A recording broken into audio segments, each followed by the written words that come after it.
We back up in this thing. You can't roll with us if your last name don't got no loyalty. Podcast party poppin', but you already knew. I've been rolling with these folks. This that Monday night crew. Millennials versus the world like. Millennials versus the world like you. Millennials versus the world like. Millennials versus the world like you. Millennials versus the world. Millennials versus the world like you. Millennials versus the world like. Millennials versus the world like you.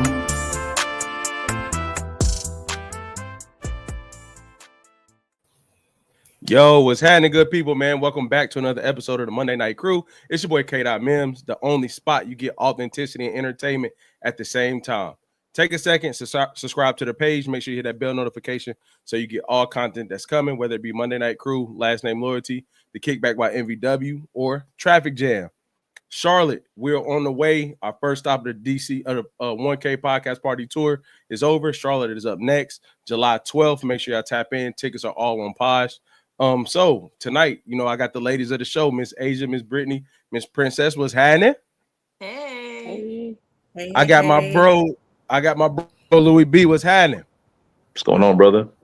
Hey, is it not me or is it not awkward that the BET Awards came on Monday this year? Because didn't it come on Sunday usually and we're able to talk on Monday, or am I tripping? Yeah. Mm-hmm. I thought I missed it. Huh? No, it's on right now. Oh, yeah. Yeah, and Drewski's a genius. I'm gonna just say that now because we're gonna come back there. But Drewski is just replaying our childhood to the young generation, and they think he created it. Yeah. That's a smart move. Smart move. But we got a lot to get into tonight, y'all. So we are going to go ahead and tap in with this social news.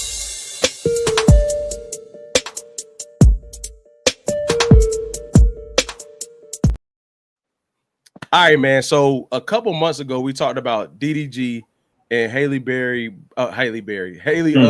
breaking up. Honestly, I looked at it, was 7 months ago. So now recently she filed a restraining order and got sole custody of their child. Recently here in the weeks, he then put in another, I think, restraining order towards her, and then text messages came out. He filed a motion for her not to be able to leave the country with their child. And then later on, more text messages came out between him and her.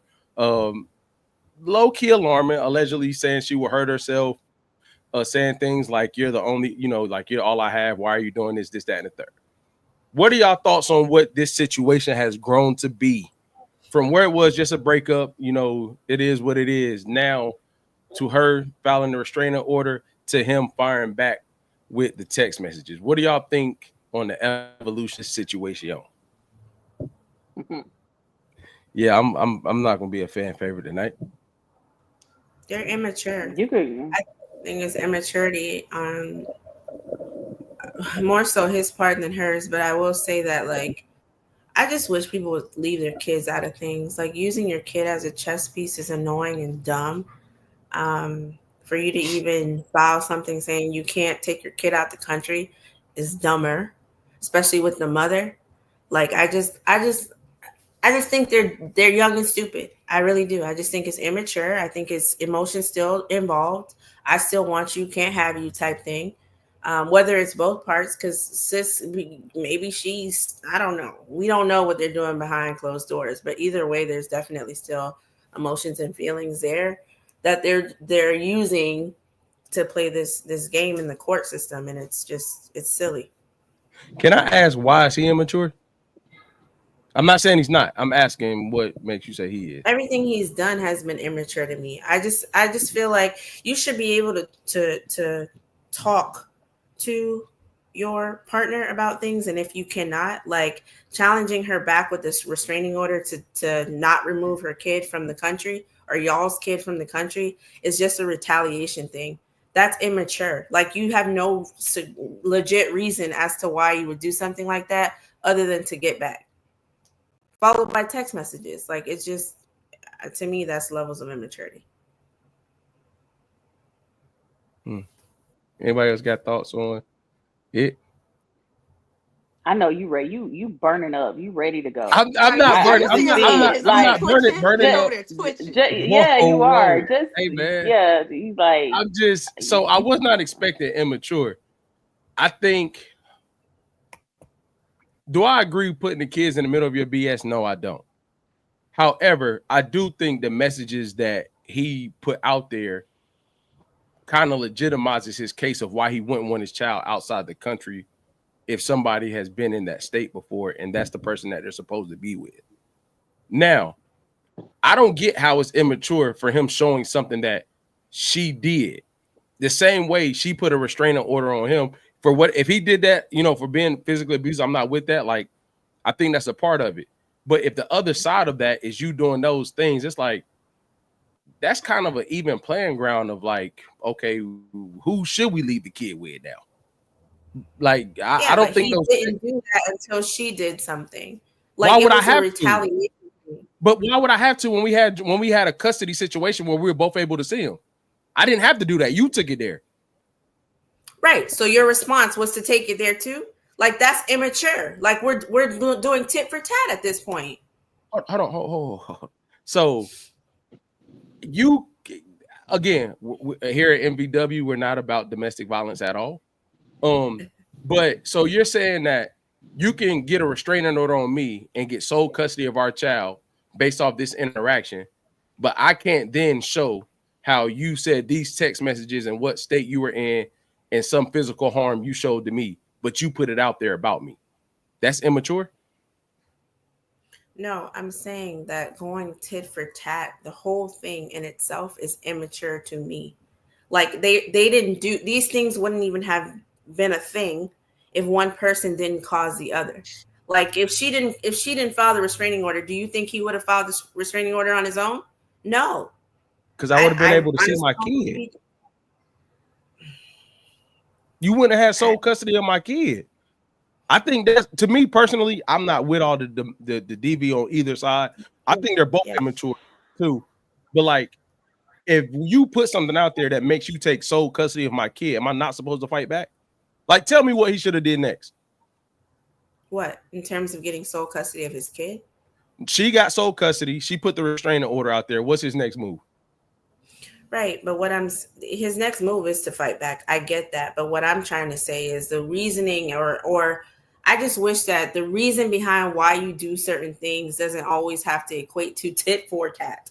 Like, was this something big enough? Did it bother you in that moment when those text messages were received to the point that you had to alert somebody? I don't think so. You didn't bring that up until it's like, might be the only way that I can get my kid back. The judge granted sole custody for a reason. Did you show up to the hearing?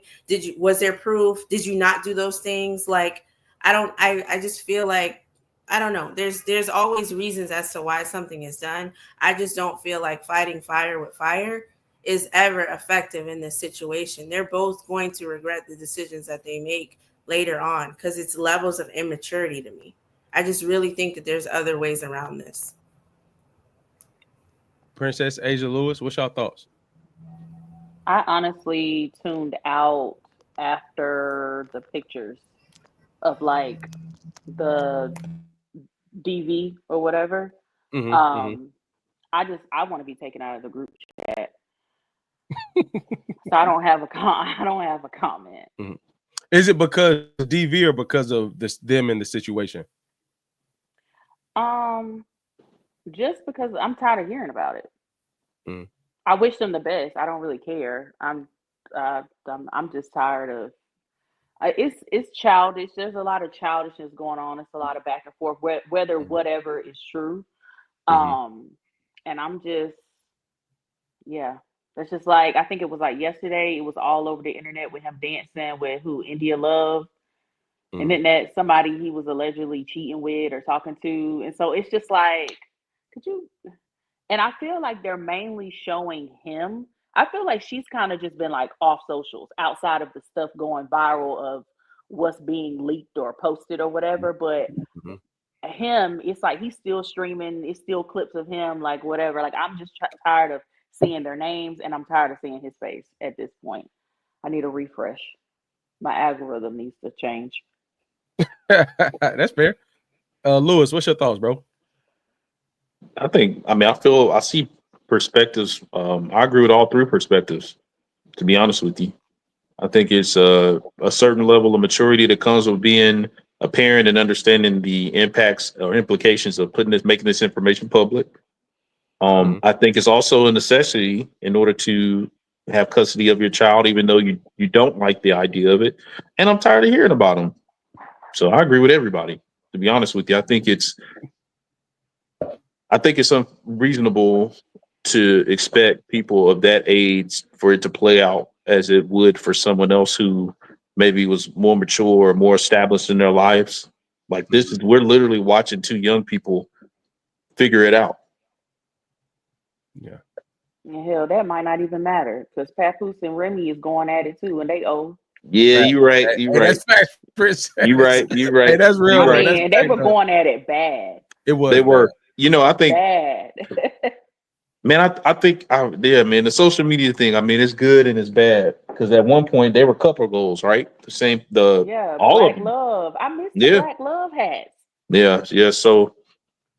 But respectfully, he can't wear that with a new girl. What's her name? Clarissa Shields. Yeah. No. He need to just not bring those back out. Yeah. Why can't he be in love with her, Princess? He can, but like that was a moment. And I just feel like it's gonna be cheesy to me if he keep wearing that, like because he stopped, obviously. And it's like she if cheated. He bring him back, whatever. If he brings them back, I just feel like that's cheesy. Okay, that's fair. Asia, what's your thoughts on DDG and Haley? Yeah, I mean, same as everybody else. He lost me way back when they broke up, and he went on that breakup tour. He lost me way back then. I do agree though with what you're saying, Keenan, just around like if somebody is coming at my character and the consequences, I no longer have access to my child. You just better be squeaky clean, because if not, I am gonna make that known, right? So with that regard, like I don't know what he would have done differently, right?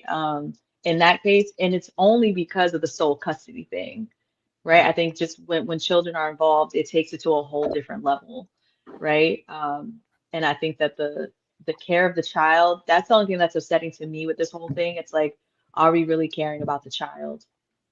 I don't think so. It does not appear to be that.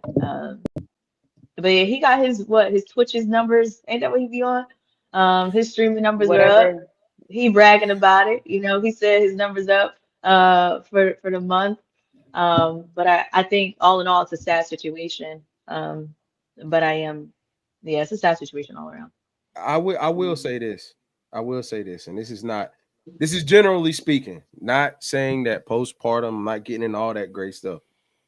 I will say this, and me and my wife kind of talked about this, and it's something I'm not defending it, but that type of behavior is hard to deal with. It can be draining if that's your go-tos all the time. Like I'm taking it out of the most recent ones, but I'm saying like when they were talking about before they had a kid and that was the way they interacted when they got upset, and it always goes to that level of extreme, and you make one person responsible for like your entire well-being like that.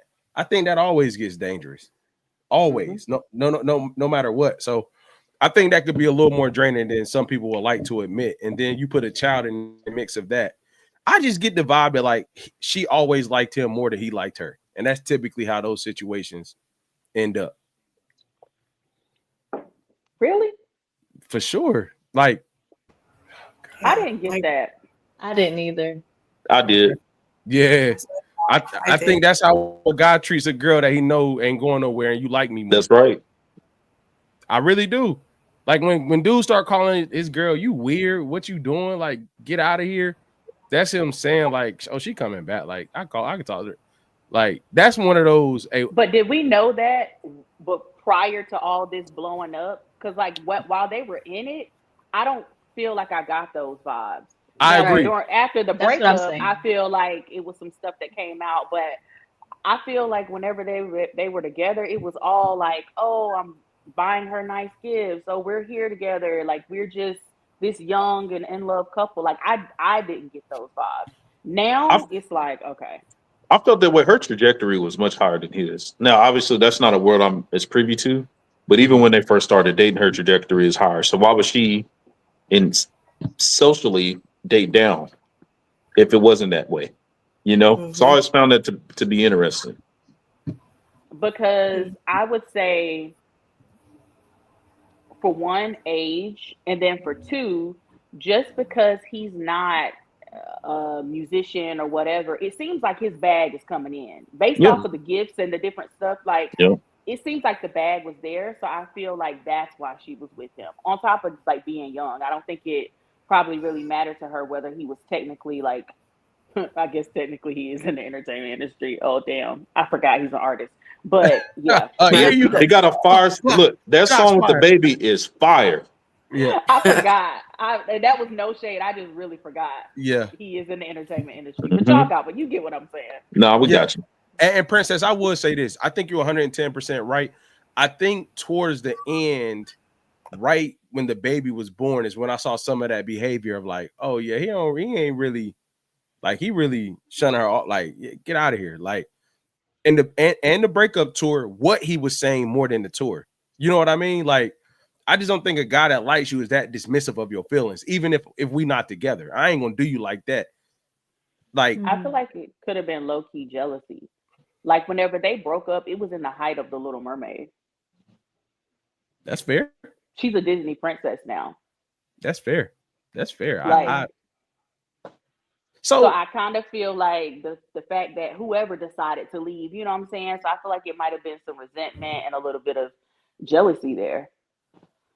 that's fair. That's fair. Especially if in the beginning he did like her more, right? Like it's like, and we talked about this before, like if his feelings were really like deep in there, like how it was perceived, and for it to just end, I think that would take a real big hit. Yeah, because I feel like when they first started dating, like the group had kind of simmered down. And like from what I can recall when they first started dating, because I can't remember how long they had been together or whatever, like the group wasn't really popping. So I feel like she was super low key until she popped out as Little Mermaid. And so I feel like at the beginning of the relationship, obviously he knew who she was or whatever. But I feel like once she reached that level, and like her career sprung forward like that from a Disney princess perspective, and they went through the breakup, that's where I definitely feel like things changed. That's fair. That's fair. Jealousy will do it. Any last thoughts on DDG and Haley? Hopefully they work it out for the kid, man. Hopefully they get on the same page. I'm gonna leave it there. All right. Next up, man, Tyler Perry dropped Straw. I'm not gonna lie. So to give a quick synopsis, Tyler Perry dropped Straw, starring Taraji P. Henson, Cheryl Underwood, Sherry Shepherd. Sherry Shepherd. Sorry. Sherry Shepherd. Tiana Taylor. I got something to say about her. Tiana Taylor.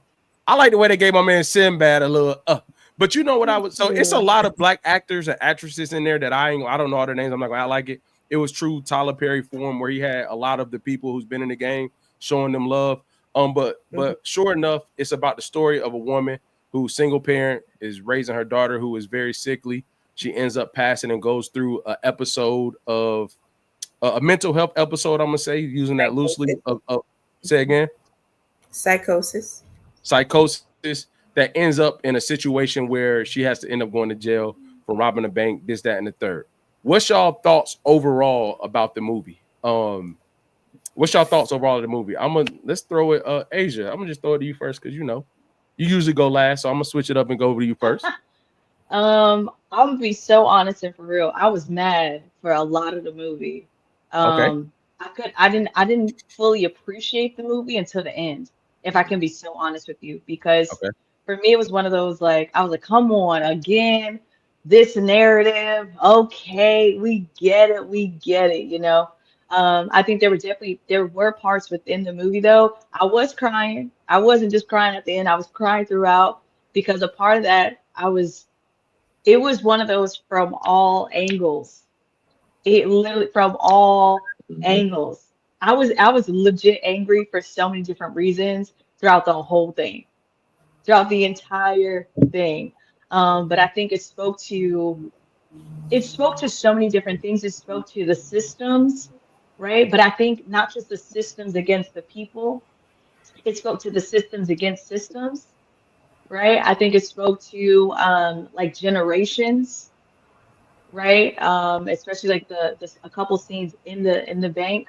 I think it just spoke to the lack of support, but also it's not like because like for instance, Taraji's mother was technically around, but there was no communication at all the entire time. And so you would have thought that she literally had no one, but she did. So it talks about what is that? And we talk about mother wounds, right? A lot of times when we think about, we're like, oh, it's the daddy issues, but that's not always the case. Sometimes there really are those mother wounds. So I think it spoke to a lot of wounded areas within society, within the community, and how that really could happen to anybody. Also, For sure. yeah. Princess, what do you think? I thought that it was a good movie. This gonna sound a little hard, but I'm gonna say it. As I've been scrolling on social media, I've been seeing everybody that was saying that they were like crying the entire movie. Mm-hmm. And I personally was like, well, damn, can y'all tell me which specific part you were crying on? And that's not like, it's not that I didn't feel the movie. She is. No, it's not that I didn't feel the movie. It's just the amount of people that were saying they were like boo-hooing. Like, I'm talking about like specifically Facebook. Because y'all know the aunties definitely watched it. Okay. Yeah. So I was just like, dang, like y'all was crying that hard. Like I could see, Princess, whatever. I gotta interject. I think it's the connection to the moments that she had and the experiences that she had that maybe touched people in a way. Not so much the movie itself, but maybe the connections to the experiences she was having throughout it. Yeah, I ain't gonna lie, I'm low key. Go ahead. Keenan. No, that makes sense. But no, I really think that just watching it, I was just like, man, that is so real. Like it's a lot of people that's out here that are literally living paycheck to paycheck, or not even paycheck to paycheck, because that paycheck really ain't covering what you need to survive to the next paycheck. So I felt like for him to display that and how like stuff just happens, like one thing after another, it's enough to make anybody snap. Like financial burdens is enough to make anybody snap in life, let alone having a sick child. So like just to watch that, first of all, Taraji is like a phenomenal actress. For sure. I love Taraji. So just to watch that and all the different levels, like where Sherry came into play and where Tiana came into play, like it was just beautiful overall. But I will say the end threw me for a loop. Oh yeah. I was like, are you kidding me? Yeah. I'm gonna tell you the only thing that got me. So Princess, I wholeheartedly agree with everything you said. The only thing that got me was Sinbad saying when they went and looked, I was like, he said it was. When they went and looked, when the detectives went and looked in her stuff outside, she was like, yeah, her daughter was sick, but it was the same day that they were on the way to the bank. Okay, that was the only. That was, but so some of the messages that I caught that I don't think were as big as like the mental health things, like me and my wife watched it twice. Looking back at it, I think Sinbad represented. I don't remember the character's name. I think he represented like somebody always having it worse than you. Like he was the homeless guy that was outside. Like she always looked out for me, and even though she didn't have it, she always shared with him, and it was like that reminder of like somebody always got it a little worse than what you have. And then the only person that was really pissing me off was my man from a different world, man. Like, the JRTC guy from bro.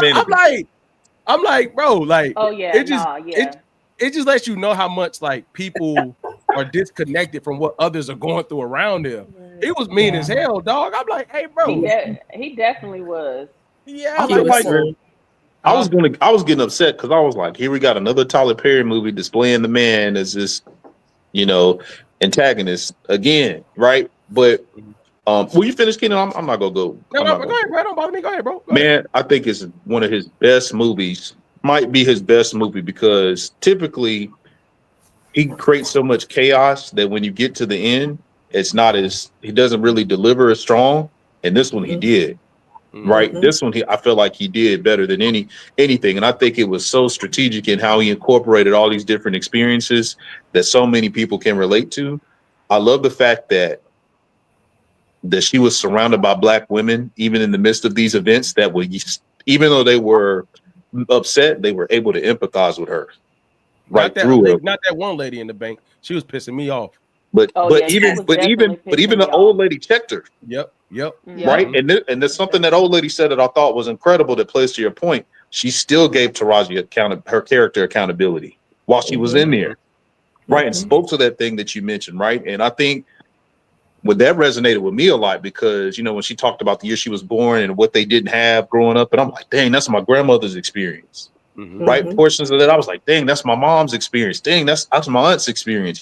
So like being, and then, with the child being a father, seeing that, I saw like plot holes. I'm like, why is she acting like this is normal behavior, right? Like, why is she act? But then the end put it together. It's like, okay, that's the mental state she was in.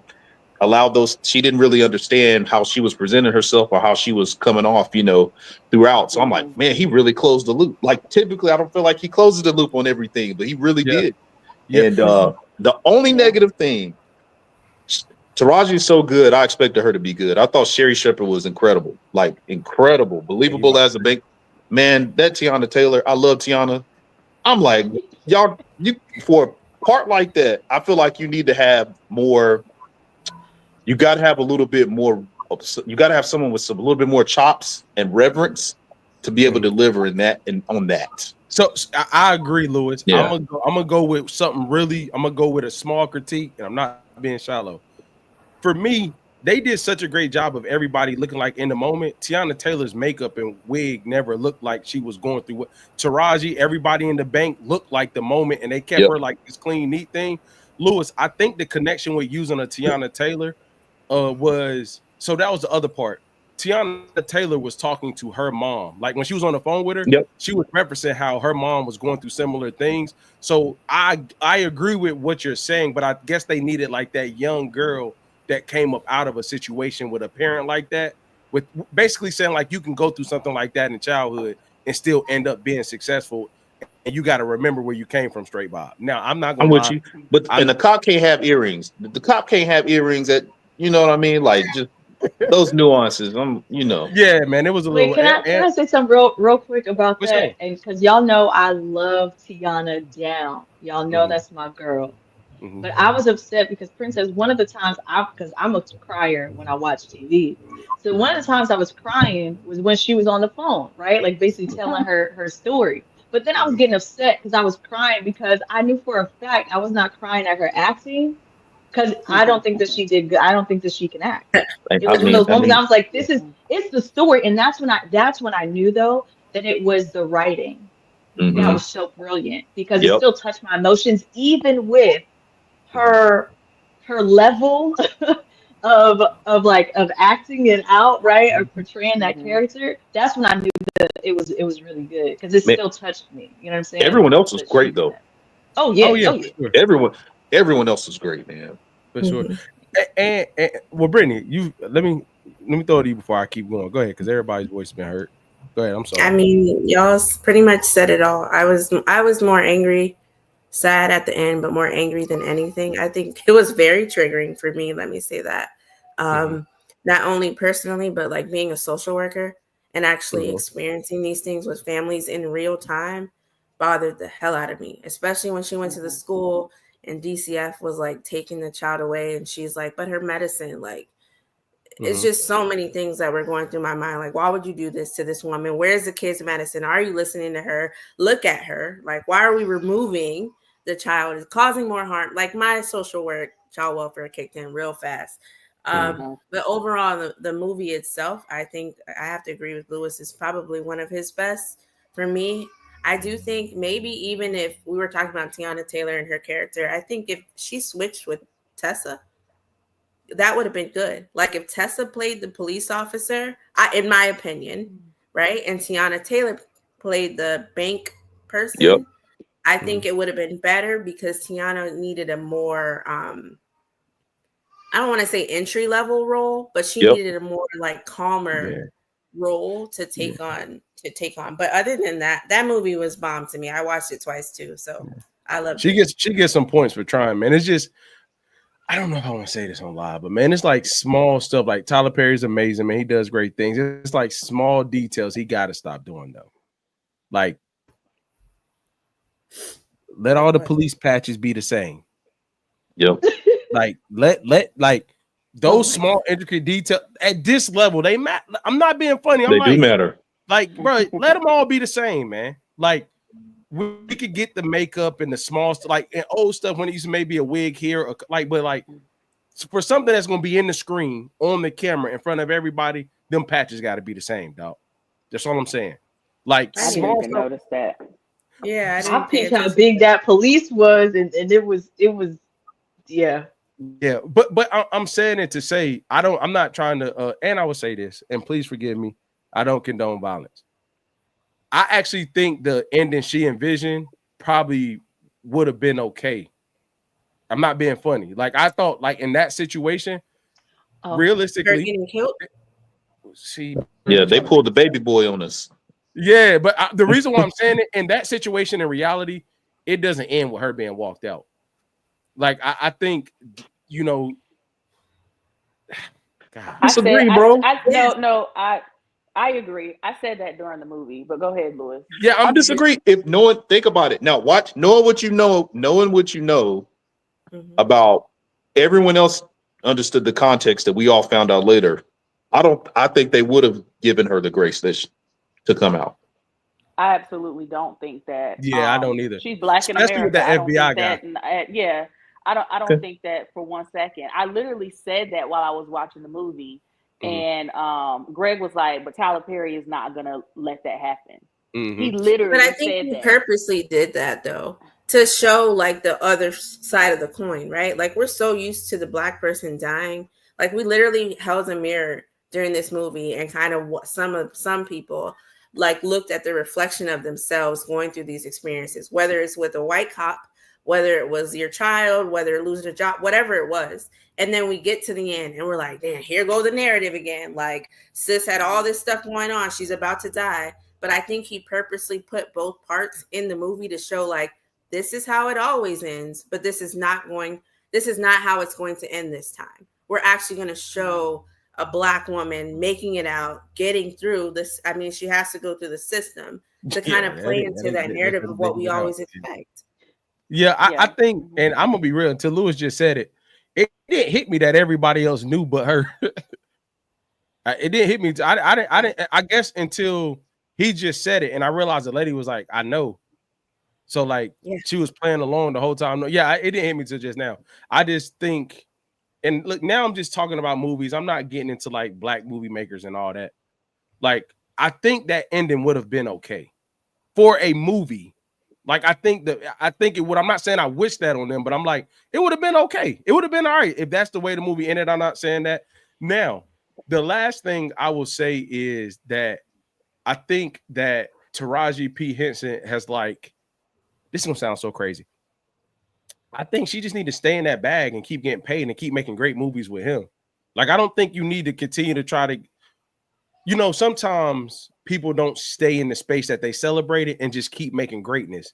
They keep trying to get in other spaces. And I think with the way she's been trending with him specifically, in the way it's almost like Ryan Coogler and Michael B. Jordan. Like, why get off the bag? Like, just keep making these great movies about different things and keep eating off of it because they're good. And you keep giving these younger actresses, makeup artists, film directors, and everything chances under you all's tutelage. And it's like, hey, just stay here. Now, the frequency may go down. Say again, Princess? I said, and you're going to get paid.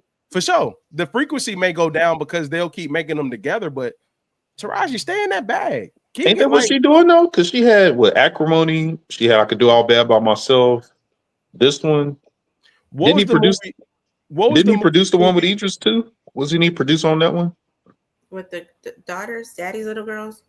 Was no, she in there? The other one when she was with Idris Elba when he was the bad guy. He was the Bad bad guy. guy. I don't know. Yeah, remember he broke out of jail. He was a serial killer. And that was Good Tyler deeds, Perry. no good deeds. Was it raining? Mm-mm. No, Remember he it's threw not the No water Good on her? Deeds. They took a shower. Remember he made her get in the shower?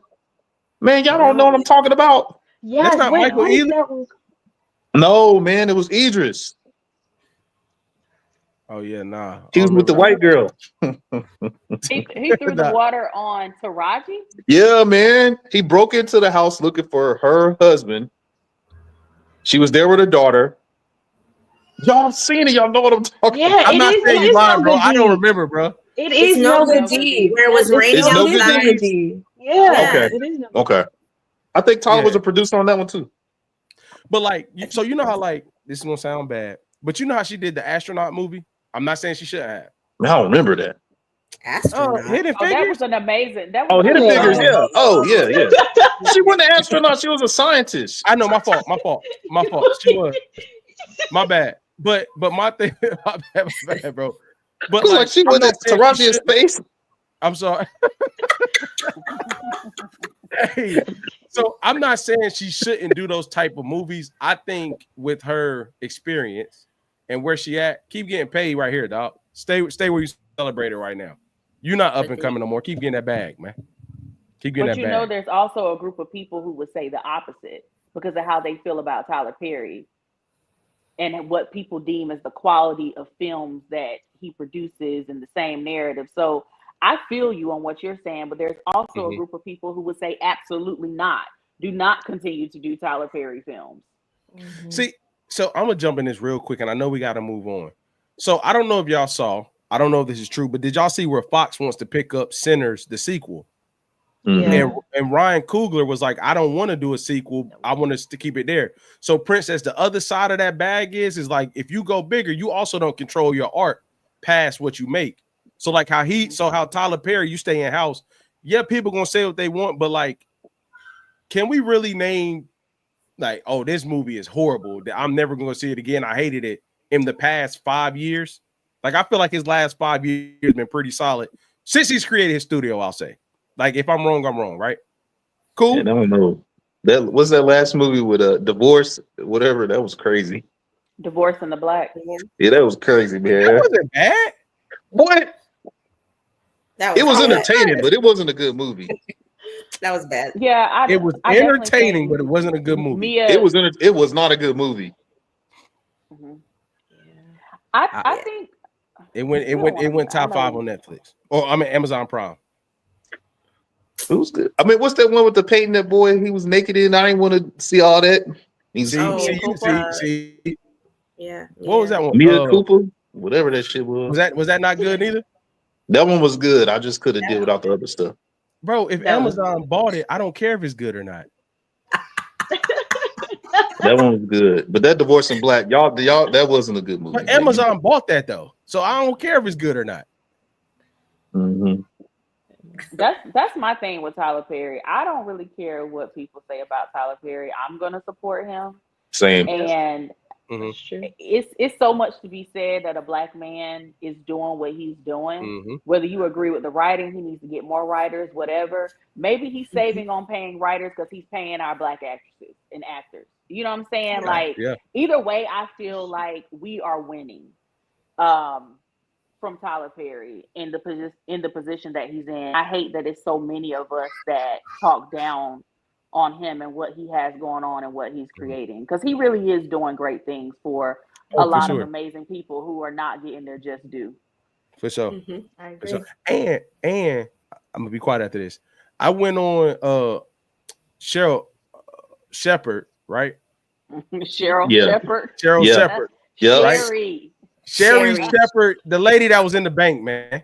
Hey, look, so she went on the Breakfast Club today and she talked about the money, but she was like, she negotiates her trailer and she was talking about how Tyler Perry takes care of his people. So like she says she always negotiates, let me get the trailer up under what the star gets. And she was like, she walked in her trailer for that move. First, she said people usually take up a lot of your time, 6 weeks. He only needed 5 days. And then she said when she negotiated her trailer, and she said, let me get the one up under what the star gets. And she explained how, like, when she walked in it, full kitchen, bedrooms, a library, a desk. So like outside of the money, he actually takes care of you while you're there too. It's not like I'm giving you this bread and you fend for yourself. And that's a lot of things like he's not even doing publicly for other people to share. He's just making sure he take care of who's a part of what he's doing. So I think that's to your point. That means a lot too, for not only to be paying people, but to be taking care of them at a high rate too. Now you're only there for 5 days. Now he gets you in, he gets you out. Well, he took care. He take care of everybody. What he did for Cicely Tyson, you know what I'm saying? Like, go back and read that. Like, it's what he did for all of our Black Ruby D. Like, what he did for all of our legends. When he went back and got them paid, right? Bow Wow even talks about that same thing that you're talking about, Keenan, about acting and all the stuff that he did for them. So, to Princess's point, it's beyond whether I like the movie or not. I'm going to support that, brother. The only thing I would wish he would do is make a movie first. I'm just waiting on our movie. You know what I mean? Is that movie you don't like, Mia Cooper? Oh, and can I just say one more thing? That wasn't for me. The 688 was a phenomenal movie as well. Damn, that was good. Yes. It was so good. Yes. I don't know if we talked about that or not, but like the 6888 was amazing. And I think that was so beautiful that he recognized those women. But Kerry Washington did a hell of a job in that movie as well. Oh yeah, that one was good too. Crazy. That's true. Yeah, you're right. He's been on fire. Feel like that is honestly to me one of Tyler Perry's best movies, from like the acting to the script to production. Hey, Princess, was that in the last 5 years? It was like his last movie. Yeah, maybe like his last movie before this one, right? But P, I think this is more. That was more of a. That's based on a true story, right? So you could. It's not as much scripting, you know, as it would be something he's creating out of his own. True. That's more Kerry Washington than it is the writing, but she killed it. Yeah, she killed it. It was an amazing movie. Nevertheless, it was an amazing movie. No, he on the roll. He is. A salute to Tyler Perry, man. We here. If you ever want to come through, man, you know, we could drink. Not after you critique his badges. Hey, you agree with me? That's why we ain't got no movie. Yeah, he got it. Like yeah, you, man. I'm gonna be in the bank with some earrings on. Just hire me as the bank manager. Let's get into the topics of the day.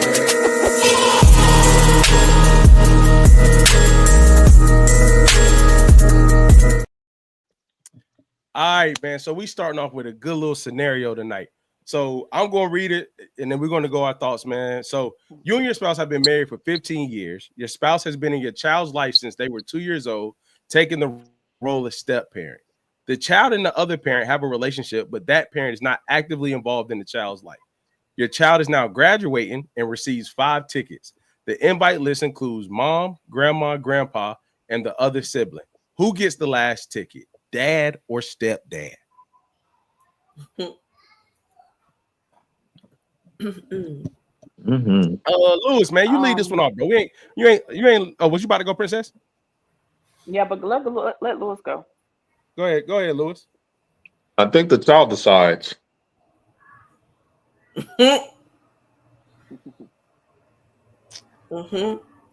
Because I think it's easier to live with that decision, right? I could, if I was a stepdad, I want that child to, you know, I feel like we would have. If I've done my part, I've created an environment where that child can explain to me why they made that choice. Yeah, that conversation, but hey, it's your choice, but you better pick me. Yeah. I'm gonna give you choice. I hate you, but you better pick me as you take a choice.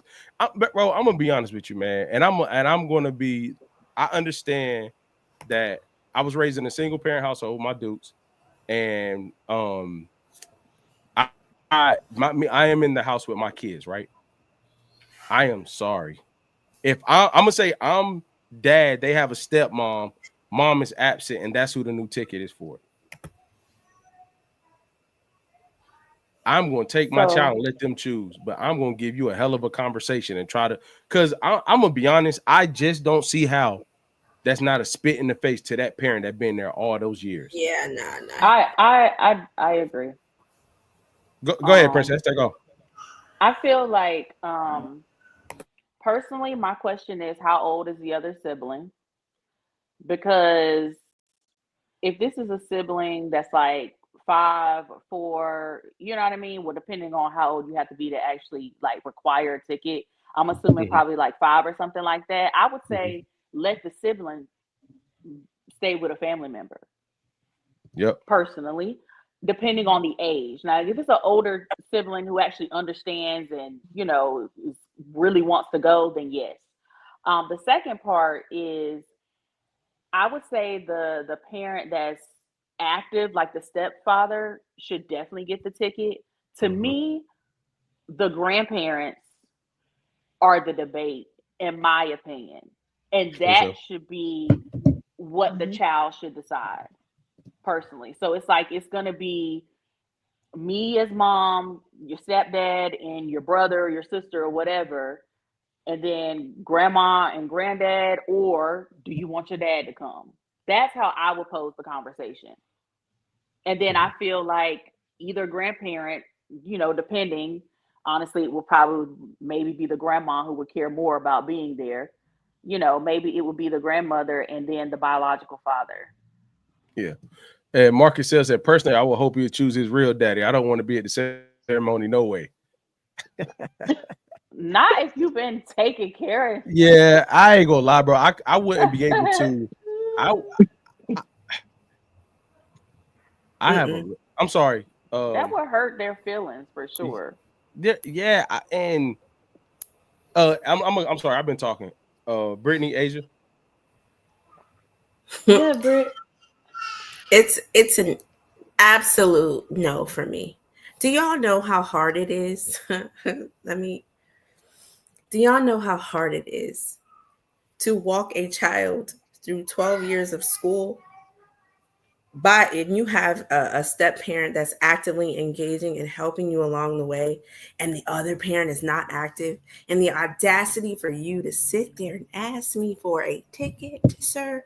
Do you know how old your child is? Do you know when the ceremony is? Do you know what grades they got? You probably don't. You're probably relying on me to share that information with you about where it is, where can I get the ticket, because you're not involved. And I say that because the scenario simply said they have a relationship. That means the child does not dislike their other parent. That means they might talk. That means they care about each other in some sort of capacity. They know who they are, but that parent is not actively involved. That means you know nothing about the kid. You were not there through this ride. So for me, it's like, graduation, the actual ceremony itself, that's an easy fix. I'm giving it to the stepdad, and I will let the child know that and make sure that the child is okay with that too. Because if we're talking about, if the child is then like, no, I want dad to come for whatever reason, okay, let's have this conversation, right? I don't think the dad should be taken completely out. Maybe y'all go to a restaurant after, y'all, you want to, okay. But the ceremony itself, like I have to choose a stepdad all day. It takes too much to raise a child. You're just not about to show up when it's convenient for you. Just because. Can I ask you a question? Go ahead. So, like, if for me personally, I feel like the stepdad should be a non-negotiable, because he's the parent in the house actively taking care of you as the child. So I feel like personally that's a non-negotiable. However, what if the child says, but I do want my dad to come? At that point, who would you feel should be taken off the list? That's a great question. That is a good question. So at that point, Princess, I was always with you with the sibling thing. Like, if you're not old enough to sit through it, then it's okay. Like, you'll be all right. But even when it goes to the grandparents too, and I think if you have some sensible grandparents, they can say, yeah, just he or she has two father figures in their life, technically. So I'll give up my ticket and go. What are y'all doing afterwards? I think then it's a conversation between choosing either the grandparents or the sibling. Yes. I don't think it should be hardcore. No, the grandparents got to stay or the sibling got to stay if the child wants both fathers to quote unquote be there. Yeah. Okay. Asia, what's your thoughts? Yeah, I think no, I think that I think both dads should be there. I do, because I think that the stepdad has been raising this child, right? Like, obviously he should be there. That is a non-negotiable. But I also think that this is a big accomplishment for that child. And in the description, it says that child does have a relationship with the other parent.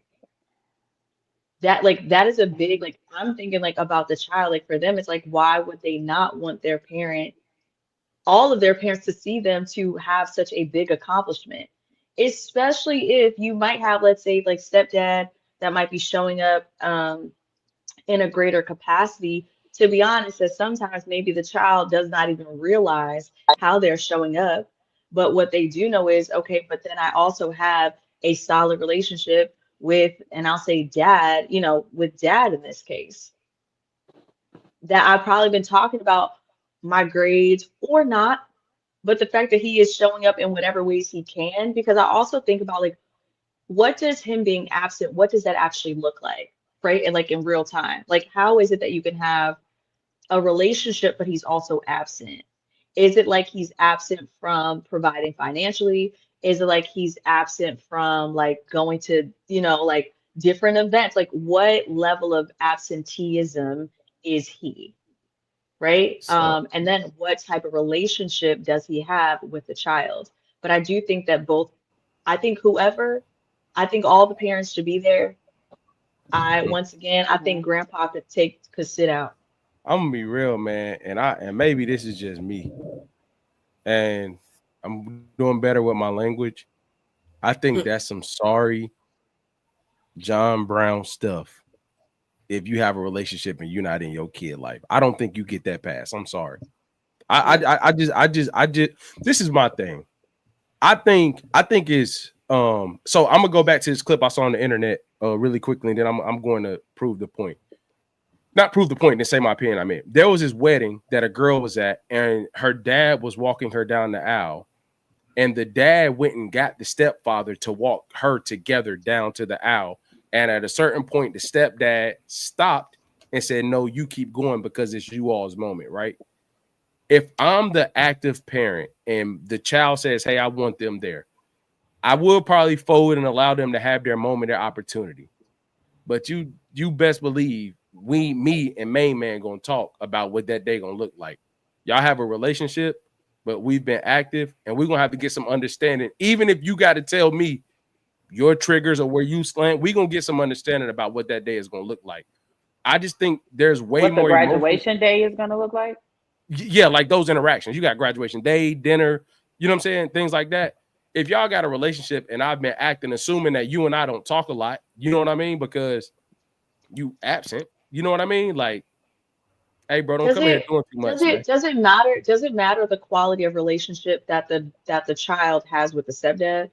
Because even if he's active, what if they don't have, like, what if he's the active one, right? Like in the home, obviously all those things.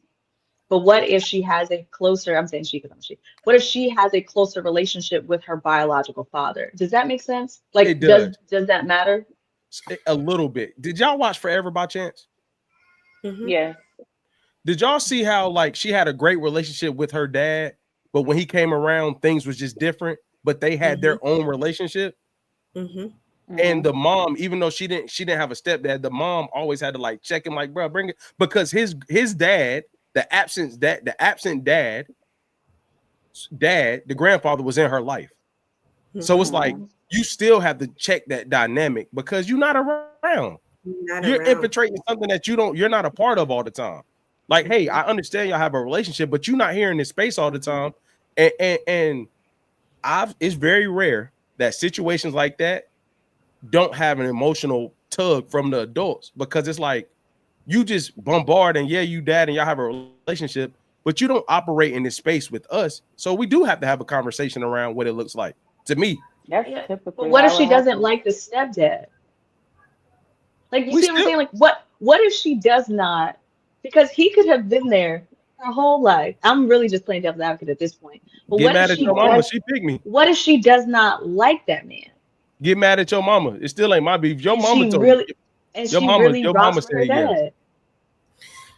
I'm not saying dad can't have his moment. I'm not saying dad can't be there. We still got to. This is what that's like if you have a friend that's been in the military and they've been gone for 4 years, and you create another friend and then they come back. and just insert themselves back into the like, hey, bro, like I don't really be doing that no more like that. Like we still cool, we still what we are, but you still got to learn that dynamic. And if y'all that cool, why your ass ain't been here? Thank you. That's my point. Yeah.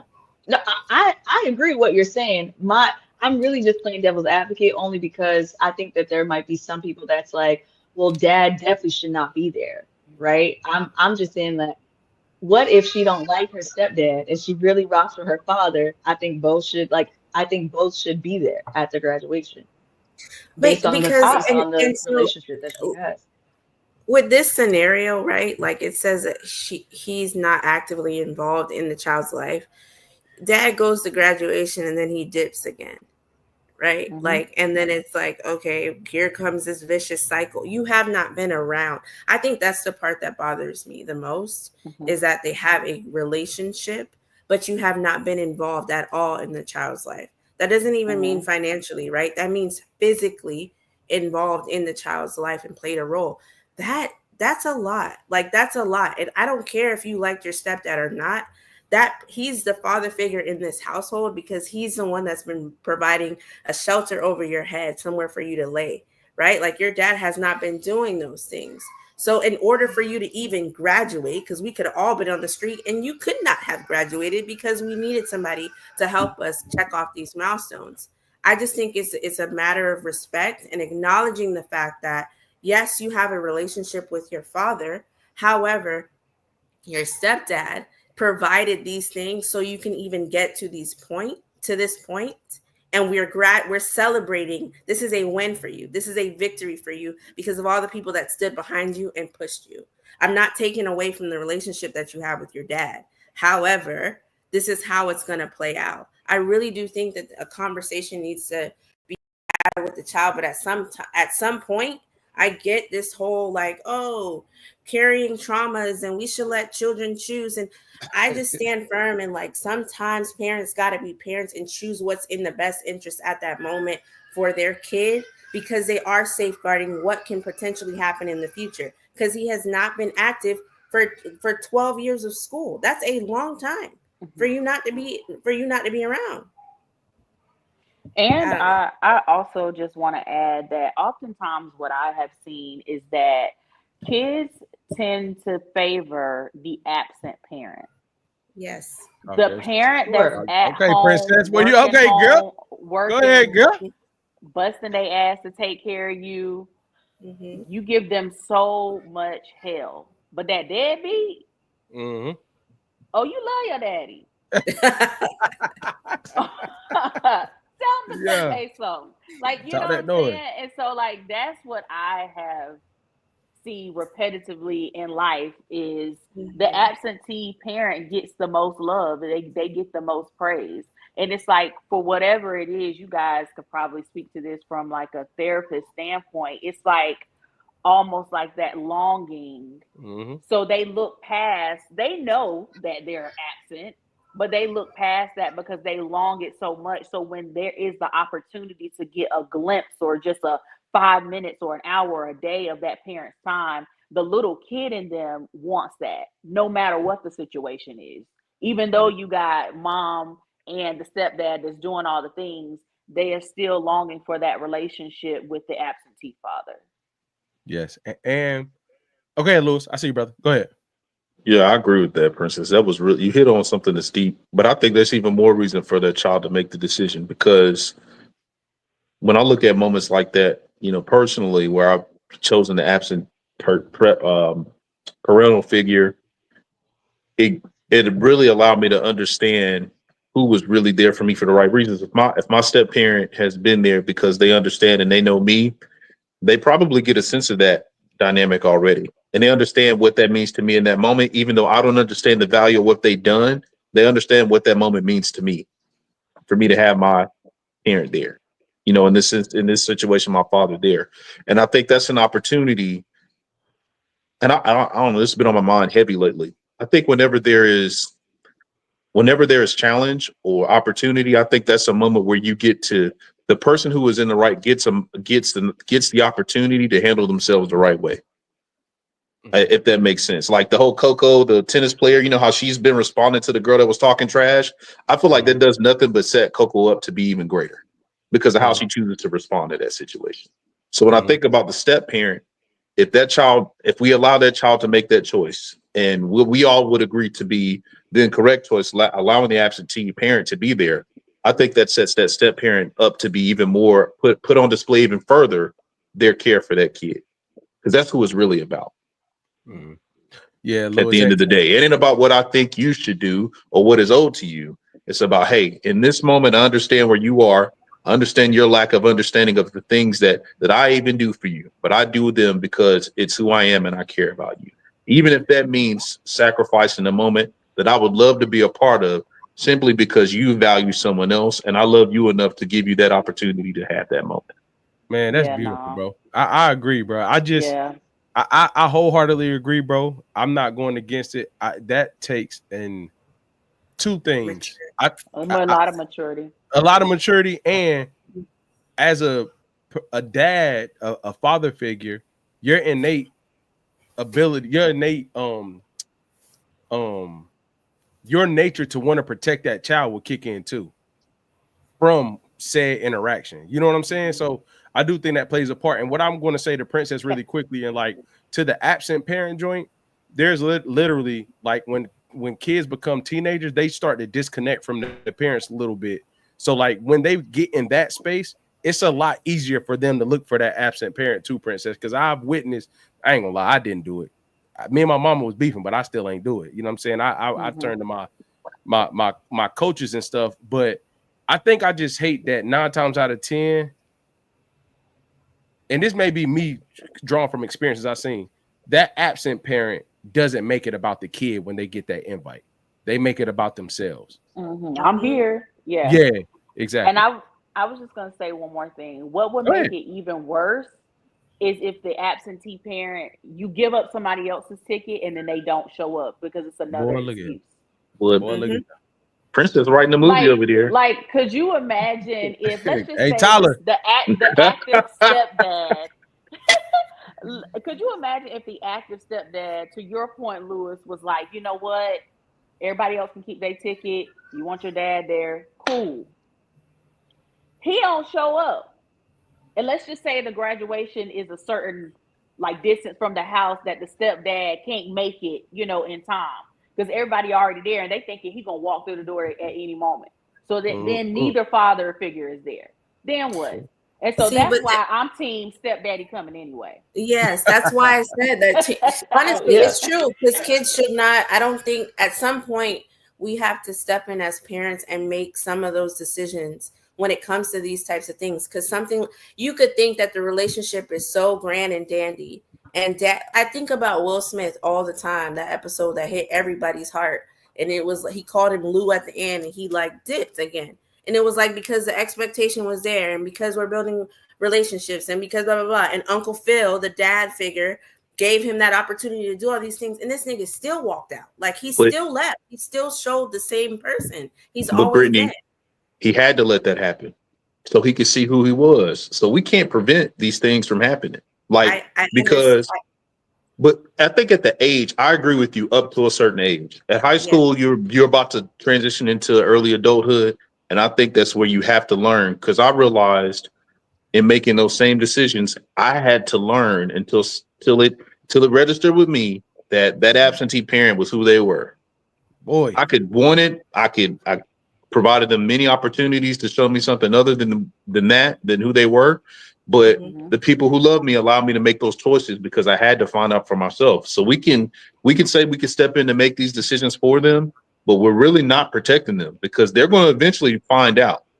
They're going to eventually find out who that person is. Hey, and they already know. And might resent you. And might resent you. And I also just want to speak to, because I'm just going against the grain here just because. And then let's just say that the father does show up though. Like I also think that it's one of those that could be a beautiful moment for all the adults involved, for that kid, that it's like, wow, like he actually did show up. You know what I'm saying? And it's like, I think that creates a better bond and a better support system for that child.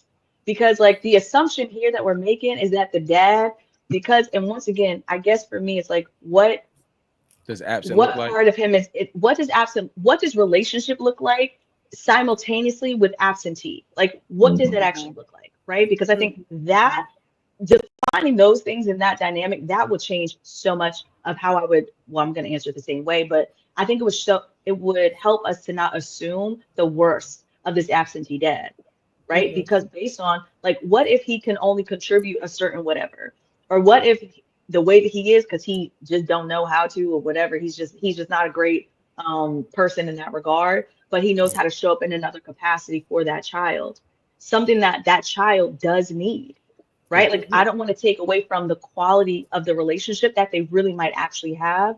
And now maybe because dad didn't get it right the couple of times or whatever over the years, now he's been waiting for another opportunity for him to actually show up, not just for the child, but for the mama and for the stepdaddy and for the whoever else. Like, I think the assumption can't always be on the negative side. I think I have a little bit of hope for dad over here because of the relationship. And also, last thing I'm gonna say, because for me it's like, let's say this a relationship that's over here, and then the child barely knows the grandfather. Why is he there? Oh yeah. Who is he actually there supporting? Is it the mother, right? Or is it the child? Same thing with grandma. What if grandma is just there to support the mom, not necessarily to support the student? I would have an issue with that. Yeah. I'm okay with Right? letting grandparents watch. Yeah. Parents come first, in my opinion. I agree. Yeah, great. Brittany, I'm gonna throw it over to you for that. For the next question. Great conversation, y'all. Dope conversation. But I will have that talk. Like, it's your choice, but you know where you stay at, right? I ain't lying. All right. Next question. We touched on jealousy a little bit earlier. So this question swings us back to that word jealousy. And it is jealousy a natural expression of love or a toxic sentiment that should be overcome?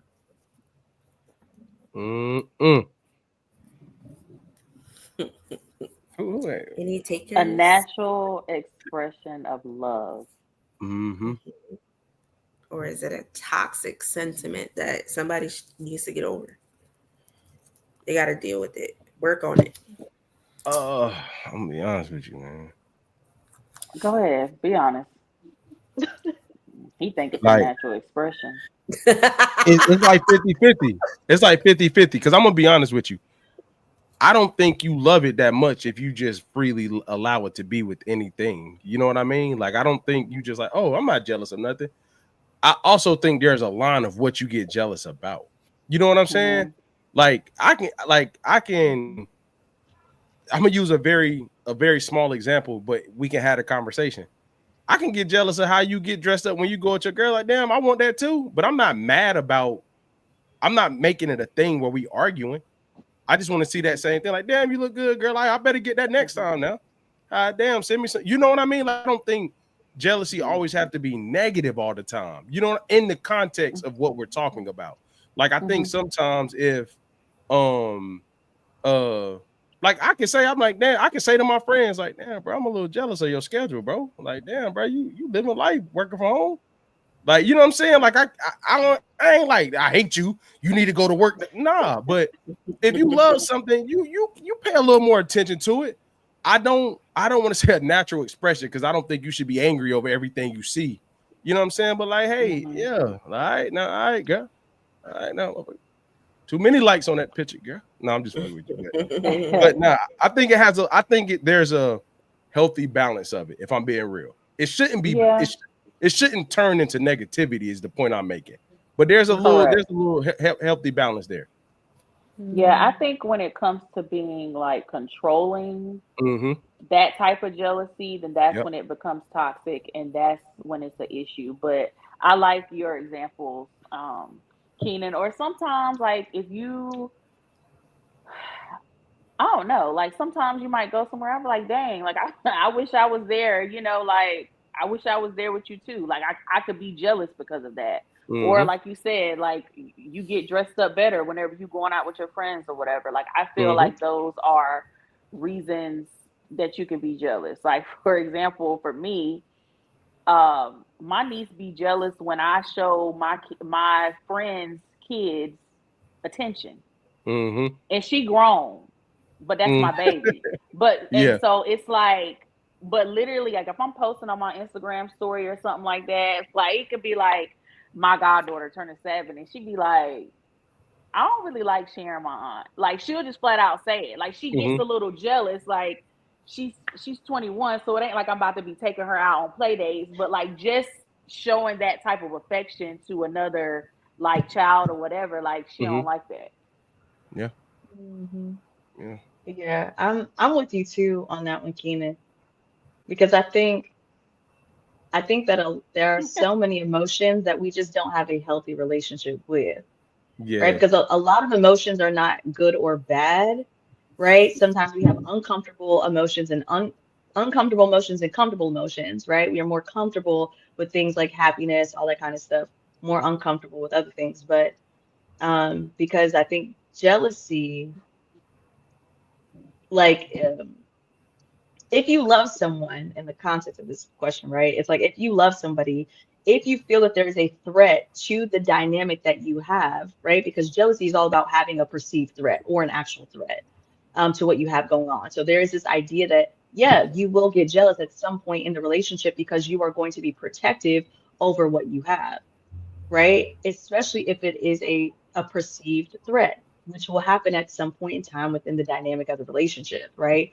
I think it's how you go about the jealousy that can make it toxic or not, because you can have a healthy a healthy conversation, right, around it. You can address it head on, whatever the case may be. It does not have to be necessarily toxic, but do I think that most people have a positive relationship, a healthy relationship with jealousy? Absolutely not. Absolutely not. I think most people, it is toxic. And to be honest, I think that I don't want to say like this, but I have to. I think that there are some people that actually like the fact that jealousy is a thing and that it is toxic, because I think they believe that the toxicity shows the expression of love. Man, I follow that. I get you. Marcus Hill said both jealousy can come natural to many, but only manifest due to festering, non-beneficial emotions. Not knowing how to regulate your emotions around people close to you, I think leads to jealousy. Lewis, what's your thoughts on jealousy, brother? I think it's a natural emotion for the reasons Aja mentioned. I was going to tap into that a little bit, probably not as eloquently, but yeah, I feel like it's a natural emotion that you have to curb and ensure that your relationship with it is healthy. Otherwise, it can be extremely dangerous. So I'd say it's natural. Boy, he mean real in that dangerous. Like, I'm be real, bro. Like, I had to get over this. Like, bro, the way my wife be making my kids lunches, bro, and mine, I'd be like, damn, that's a lot of TLC over there, bro. Like, it's a whole lot of TLC over there, bro. Let me get my strawberry slice dice. You know what I'm saying? You just throw my joints whole in a little bag and put them in, you know what I mean? Damn, you know what I'm saying? That's crazy. But I think I've learned that, and I'm gonna say this, man. I'm probably gonna sound bad. I think Prince has made a really good point. To use my example, if it was to ever turn into like, I like the way you look, you can't wear that unless you with me type things that goes wrong. But I just think, man, that emotion, whatever it may be, regulated or non-regulated, it kind of keeps you humble in a sense, man. I know it sounds crazy, but it does. Like, I think it's good in relationships for your partner to show you, like, I can still put that shit on. And sometimes you need to be reminded to keep your game tight. And I don't think it's like you think they walking out the house to go with somebody else. You know what I'm saying? Like, this past Saturday, my wife, she was single in the world. I was with the youngest. She was doing her thing. You know what I mean? She went to a pool party, vibed out, had fun, right? I think a jealous person that's toxic would be like, yo, like, hold on, man. Like, I saw what you was wearing. Nah. I'm like, hey, man, can you just let me know we on the way so I can let me turn all of my phone off mute so I can hear it, because I'm about to be knocked, man. You know what I'm saying? Like, I just think But hey, in the very same sense, I love the fact that she's going to pool parties and comfortable putting on what she's putting on to go. That don't bother me. I would want that. You know what I mean? Like, I just think that balance, man, that balance. You got to feel that little heart. You got to bleed out sometimes. Like, hi, damn, no. Where you going? You got to think that every now and again. I think too. Everything y'all said, I agree. I do think, unpopular opinion, maybe not so unpopular, but I do think jealousy is necessary to make relationships thrive. I think it's healthy to have just a dosage of it. And I say that because, to y'all's point, it doesn't have to be negative all the time, but I do think that it heightens your relationship in a way, because it shows that you value your relationship, right? If I'm protective, like to Asia's point, if I'm like protecting something, like it's showing the value that I care in this moment, in this relationship. How you respond, again, y'all said it, is, can go left or right, but I do think that it's necessary, and I do think that it's essential to having a healthy relationship. Because low key, like, I mean, I like when my man's a little jealous a little bit. Like, just a little That's bit. where you tell the truth. You gotta tell the truth. Seriously, just a little bit. And I know he does too. Perfect example. We went to a birthday trip. The girl didn't know I was there. She's like, it was a car dealership. He was renting a car because we just got off from the airport. And she was like, oh, what type of car did you get? Blah, blah, blah. He was like, oh, I got this one. Oh, let me upgrade you. Oh, what are you here for? Oh, it's your birthday? Oh, what are you doing? Oh, you're and Let's I'm go, sitting in the Mike. back, Hey. I didn't say nothing. Nothing. He was like, oh, cool. Upgrade me, do all these things. She's like, oh, okay. So what you doing later? Oh, I'm with my wife. Thank you for See, that's what he's supposed to be like. Hey, man. He's supposed to be like, hey. Hey, hold on, real quick. This is my sister. Or whatever. And she just kind of trying to close the day. it off. I'm trying to close 2 deals at one time, man. Reel them in, man. You gotta reel them in. No. But the point is that we talked about it over dinner, and I was like, oh, all right, so you think you still got it? Oh, all right. So like it sparked the relationship a little bit more to say like, oh, you still got it. Yeah, babe, you still look good. You still can pull or whatever. So I do think that it can be a healthy component. Boy, let me tell you, let me tell you, I think being in the event space early, that dynamic was very, very weird. Because I don't think it's about jealousy more so than the new dynamic of energy around you. You know what I mean? Like early on when I didn't know nobody, you the person, I don't remember if I was up here or somewhere else where we were speaking about this, but like you doing all of the parts of letting people in, sitting them and da-da-da, you naturally just interact with so many people. And honestly, some people are like OD touchy-feely and don't mean nothing by it, but that's how they are. And like they don't know you. You know what I mean? So I also think it's about the boundaries of what your partner is comfortable with, how others express when you're in mutual spaces that you have to interact with the opposite sex. So like going with the car, at the end of the day, she was trying to sell that car. You get what I'm saying? So like, it's only so far that's going to go. But in the space where there's no natural boundary of an exchange of me buying the car and you getting your commission, what does that boundary look like? That goes back to like when we talk about don't be in there having all them people smiling, laughing, cackling. Like that might be the boundary of like, hey, don't be doing that in no mutual spaces. You do that around your folks, but don't be doing that out there. So I just think it looks different. It looks different. Do y'all think, and this may be for both of y'all, for both sexes here, do y'all think that jealousy plays a role depending on the relationships? Like, for example, I don't think that jealousy is healthy in girl friendships, right? Like, sis, you're that envious thing, like, oh, she got married, oh, she got kids, or oh, she one up me. Do you think that it plays a part or looks different based on the relationship, like boyfriend girlfriend versus an actual friendship in itself with the same sex? That's a good point. I think it's unhealthy in that sense because I agree. Yeah, because I think it could turn into envy, right? If not managed appropriately, I think it could shift how you treat that person. And what I've seen it do is one person could be operating normally, on about their lives and not know that the other person's jealous, and everything that person could do, they couldn't even see them. They can't even see them the same. Yeah. Right? Like so many things could be taken into offense because of that, and they're just literally living their lives. Hey, chill out, Lewis. Chill out, but he about to make me say something, boy. You know what I'm talking about? Nah, man, I'm just talk about my experiences, you know. Hey, you know what I'm talking about? What I called you earlier one of the mornings. Oh yeah. Yeah, I ain't going. I forgot about that. I buried that. I suppressed that, bro. I didn't even think about that. I appreciate that. I appreciate that. But I would say this. I thank God my mom did not. I'm not like that about my friends. The only thing I'm ever jealous that I ever gotten jealous with my friends is how they get to work from home, man. I hate that shit, man. I'm not gonna lie. That's the only thing I really care about. Like how y'all get to work from home, man. Like let me get a little bit of that.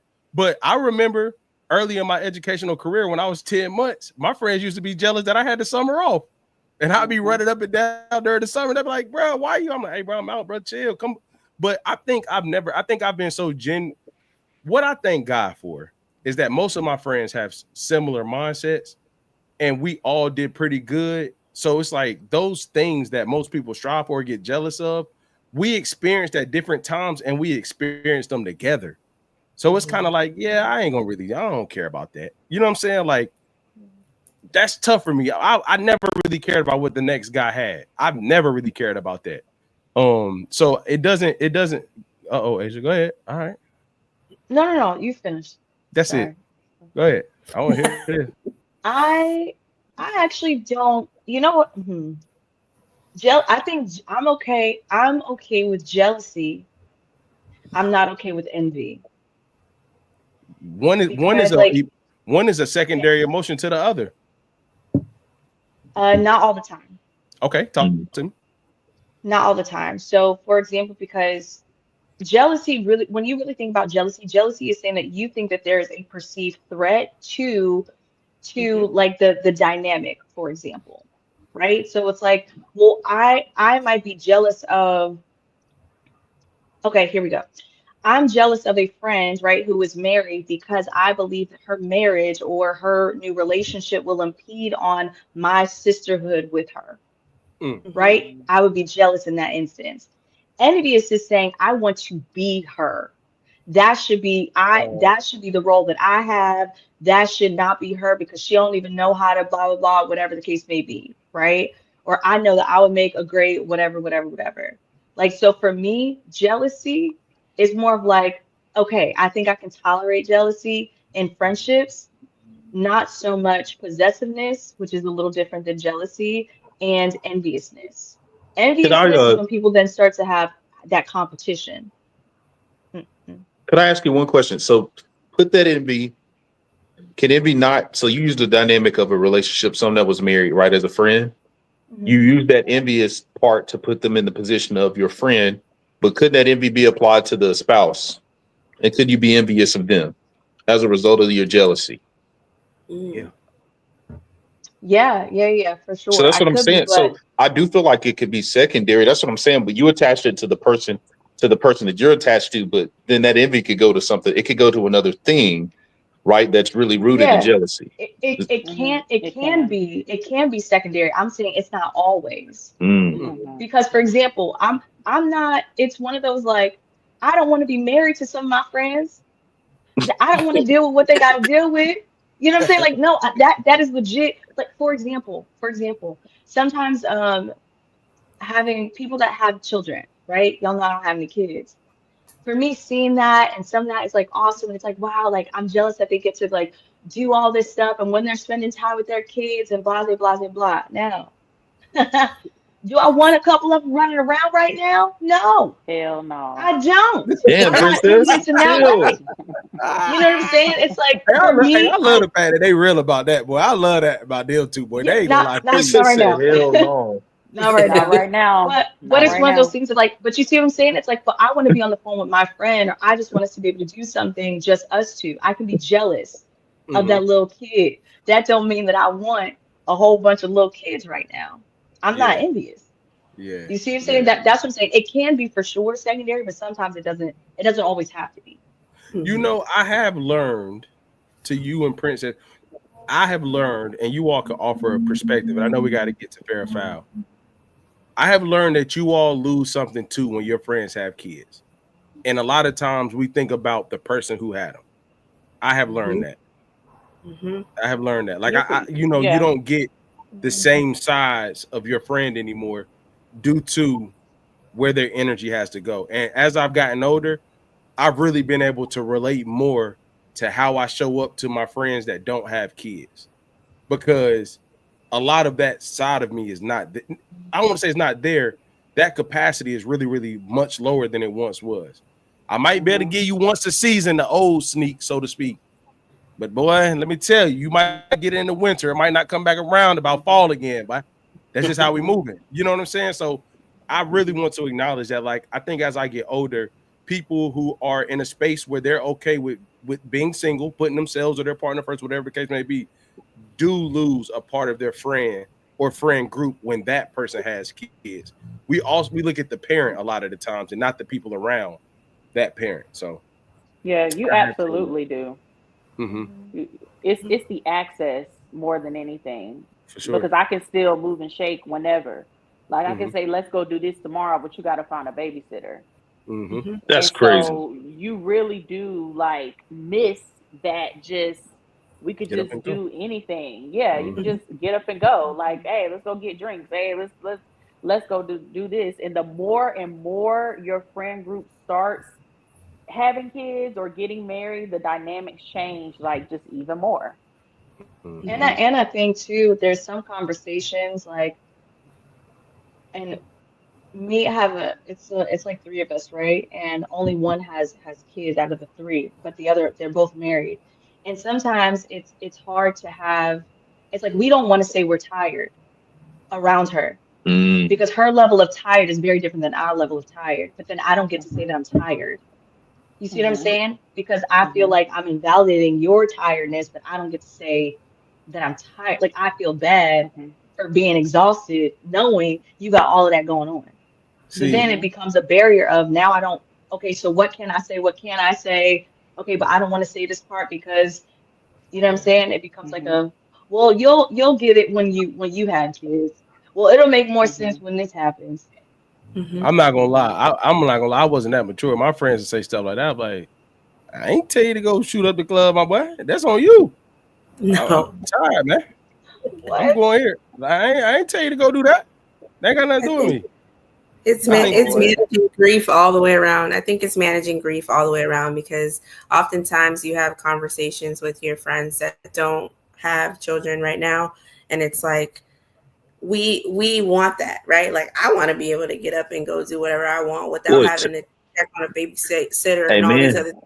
Miss my freedom, you know? And then for them, it's like, oh my gosh, I want to come home to mommy and all the things or whatever. So I think it's grief all the way around in terms of like experiencing the losses that we both have, but it takes a healthy friendship to withstand that, because oftentimes like when women, they give birth, they lose their friends because their friends don't understand. And then the women that do give the birth, like they're, to Asia's point, like I don't want my friend to ever feel like she can call me or can't call me and say that I'm tired too. You're entitled, your tired just looks different than mine, but we're both tired. And it's okay for you to say that, but it takes a healthy friendship to withstand these milestones in life in general. Because ultimately, y'all are going to be on different chapters. It's a test to our friendship and where we stand with each other. Yeah, and I'm gonna say this, and then we can go to fair or foul. I think co-parents got it easy, man. I said it. Fair or foul? I agree with that.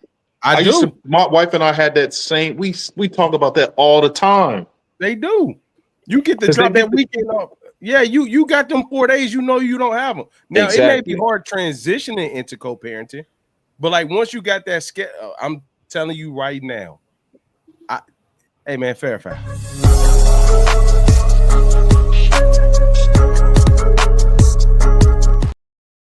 Hey, I'm not gonna be long-winded. We gotta go back to that at some point. Maybe not tonight, bro, but some point. I believe what I'm saying, and I stand in that. I'm telling you. Let me write that down.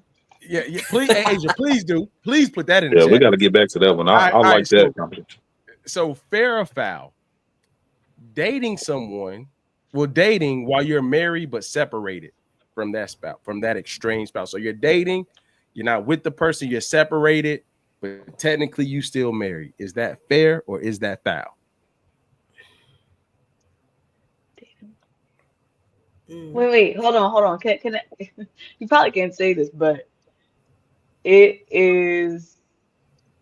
Hold on. Does the other person know that they're still married? You know what I'm saying? Like, do the other people know? Because I don't have an answer right now. Why'd you cover your mouth? I think it's fair. I think it's fair as long as the other party knows that you are currently like married but separated. Does the okay? So I'm gonna say mine. I think it's fair too. Lewis? Yeah, I think it's fair. Y'all know how long it take to get divorced? Okay. Hey, Lewis, we gonna get there. Brittany, what do you think it is?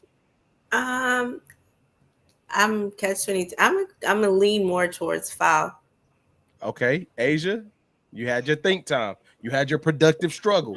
We need to see it. And I'm still struggling. Productive struggle. And the only reason why I'm struggling for real is because I see this play out with clients that are on the receiving end of some of this stuff.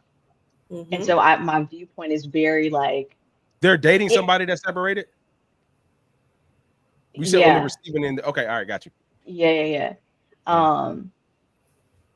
Yeah, this is a really tough one. I'm also gonna say it is fair. Okay, it is fair if no, yes I can. Princess did it. It is fair if the other person knows, and if they're actually like, if the divorce paperwork has been filed, because just because you're separated does not mean that you're going to get a divorce. That part. That's why people really do separate for reconciliation, or they just want a break, all that kind of stuff. How you know papers need to be filed? So Rita True, appreciate that. She said foul. So can I say this? We can separate for reconciliation, but I'd be dating to figure out what I want. Absolutely not. That is wild to me. That happens every day. That happens every day. Get a divorce then at that point.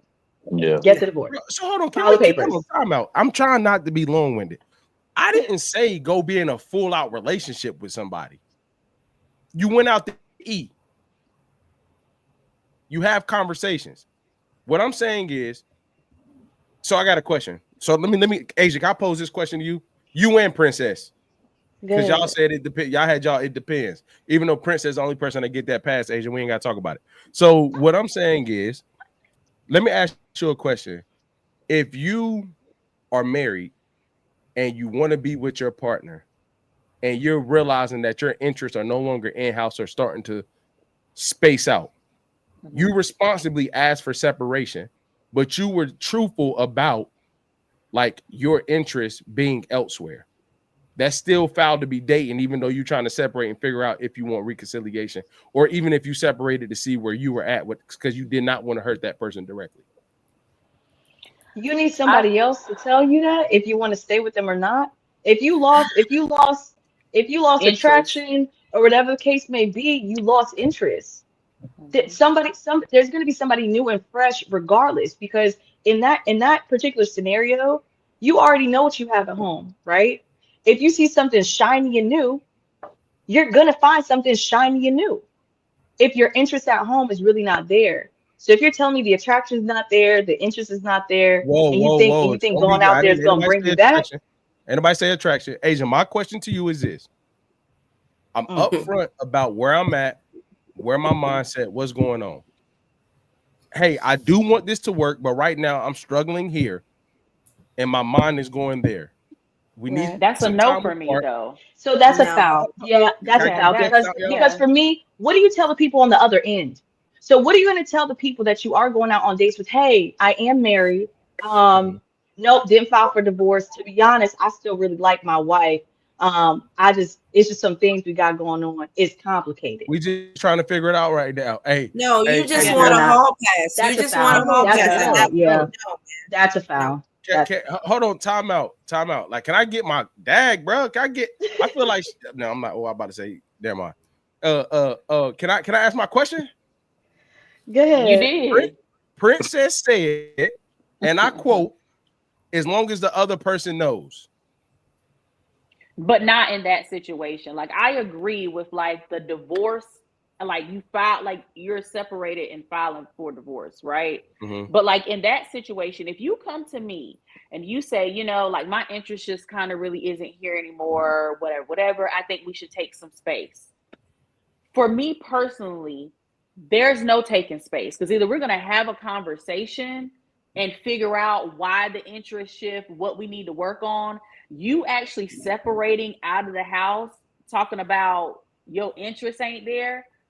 That's not me giving you the green light to go have fun. That's what that sounds like to me. And that's just not happening. Yeah. What? Okay. Can we stop jumping to go have fun and hall pass? We said date. Kenan, still, I think when you say separation, that means you made an intentional decision to move on, right? But in the context in which you are leaving this door open is there is no confirmed decision. You are working through making your decision, but you would like to give focus to other things. And I think that once you make a decision to be married, you committed to that marriage. Once you decide that that's no longer something you want, then you can then pull and move that energy to other people and other things. But I don't think it's right to have, I don't think it's fair to be trying to figure out if this is something that you want to do when you're giving your energy to other people in any capacity, dating, the other stuff, right? It's not fair because you haven't fully closed the door. Yeah, I agree. Yeah. I think so that's the thing. So even even if we're just dating and talking, like I can't give you, I'm not being fair. I'm not really trying to define whether this is something I really want or not because I'm giving my energy to other things. Yes. Right. I bet you I would agree with him. Yeah. We said it first. He's agreeing with us. First of all. Nah. Asia, first of all, you ain't even pick one. You said both. Yes, so you don't count. No, I said it would be fair if the other people knew and they filed for divorce. That's what I said. So other than that, it's foul. I said that. I got my troll moment out the way. All jokes all jokes aside, I would say that you would have to be closer to the divorce than you were the separation. That would be my only. You have to be closer to the divorce than you are the separation.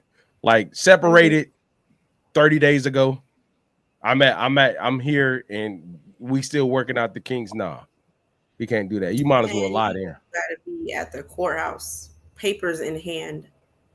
Because even people, you realize people are separated for like a year, 2 years, and circle the block back.